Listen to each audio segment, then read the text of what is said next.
Hello tatay, magandang gabi po sa inyo. Magandang gabi po rin. Atay, tanungin lang po kita, sa tingin nyo sa impeachment ni VP Sara Duterte, ano po ang nagiging cause of delay? Ang Kongreso po ba o ang Senado? Ang Senado, Bakit po? dinidribble nila yung impeachment eh. Hindi agad inaksyonan ng Senado. Sa ano ba yun? Bakit po sa tingin nyo hindi inaksyonan kaagad ng Senado? Parang may dyan plano ang Senate President. Sino po ba? Si Senate President Chis Escudero? Si Escudero. Halatang halata. Yung dribble niya sa impeachment na hindi inaksyonan na agad. Yun ang dahilan na na-delay yung impeachment dahil kay si Escudero.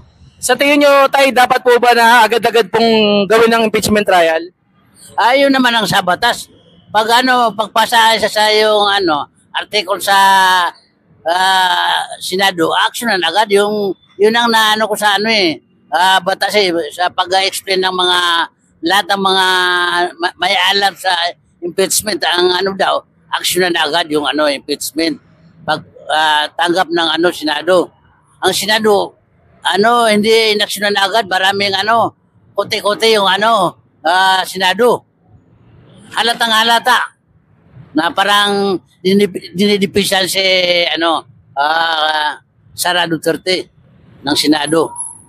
Okay tay, thank you po.